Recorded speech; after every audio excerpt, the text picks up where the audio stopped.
All right, to be honest, what? 80%, if not a little bit less, of our customers are like not really great Oh, credit customers. so we have had some. customers. We have some credit challenged customers. Yes, like a bunch of them. I forgot that the demographics here are a little bit different. I had a fake paycheck stuff. I had No, never you gotten didn't. Yes, I did. A Yes, I did. fake And I'm nosy, so I found out. A fake paycheck Yes. stuff. That's I what had I'm a telling guy you. who Like, got it's him. been hard. Yeah, this morning I had a guy, we got him approved, Fady worked his ass off, and then the guy was like, you know what, Liz? No. Like, just Yeah. crazy Was shit. that something? Something? I need to call him after this meeting. Like a 100. Because last time when we were All right. asking nobody's credit union, oh, I haven't. All So, right. like, the people that we have here, we try our best. Like, we try to squeeze as much as we can. Especially Fady, like, he's going up.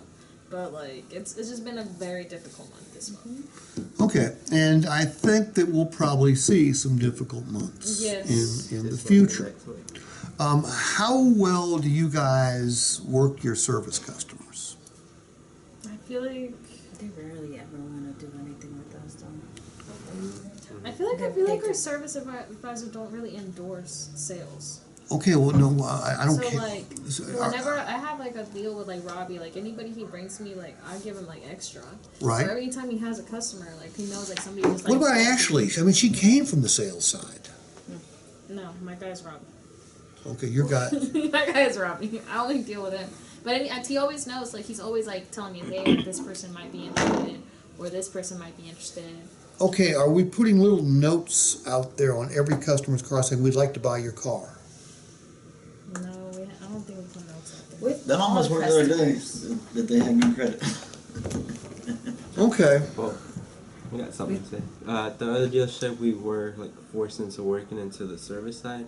But however, most of the service customers don't want to sell because they know they're going to get more for their car. But when they're buying a new car, they know they're going to have to pay a good price for it. Okay, but think about that for a second. Yeah, they're going to pay more, but aren't they going to get more? Yeah.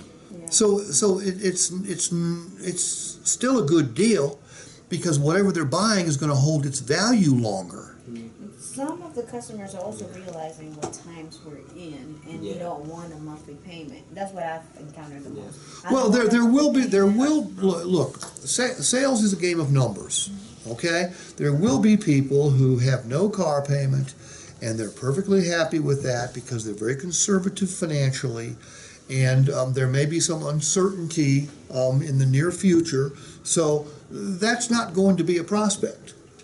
But there will be others out there who would be prospects. But in order to find those, you have to talk to everybody. I think it's crazy, depending on a service advisor, to send you someone back who's interested in a newer used car. That's not their job. They're not very good at it, as a rule. How well is it working out with Robbie? I mean, you'll send me one or two people, but they don't have the best credit. Like, I've had people, it's just they're not the best credit. How many people does Robbie see a day? A lot, I don't know, like 50 maybe. I don't know how many. So let's say he works 20 days, so he sees 1,000 people, and he's sending you one or two, and they're bogues.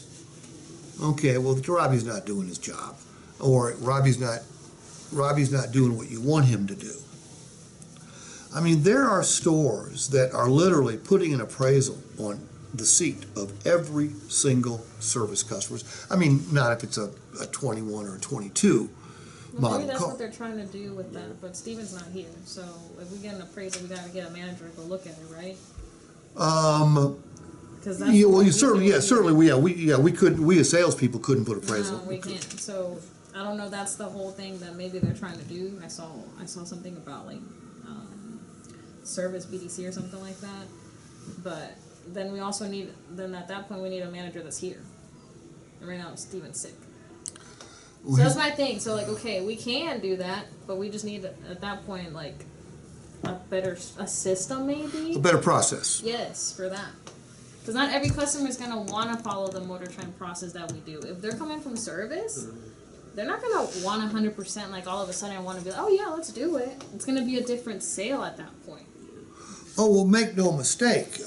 You're talking to a customer who's not in the market. Yes. So at that point, they're not gonna want to come at do our process that we do in the beginning. Then at that point, we need a different. Oh no, process. no, now I see what you're saying. That's Yeah, what I completely agree with you. Because at that I point, like, completely- whenever I bring somebody from service, then I feel pressured that, okay, I bring them in, and then I'm forcing this person who just wants an appraisal, or maybe just wants to see if they like anything, because it's just the luck of the draw at that point.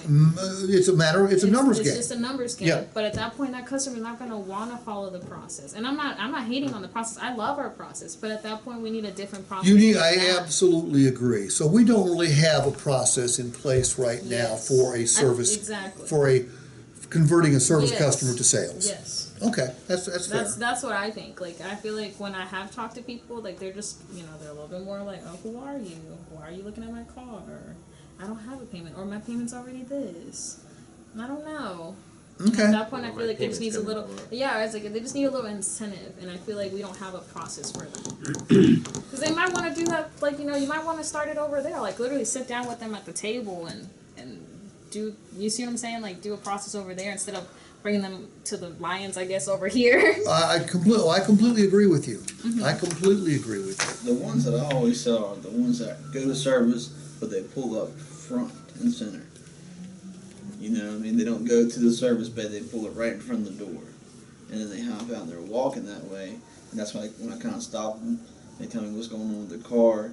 If it's something kind of like teetering on that edge where it might be like a couple $1,000 more, I always kind of consider like, hey, would you consider trading? Maybe find a way out of making that payment on that, use it for a down payment on something new.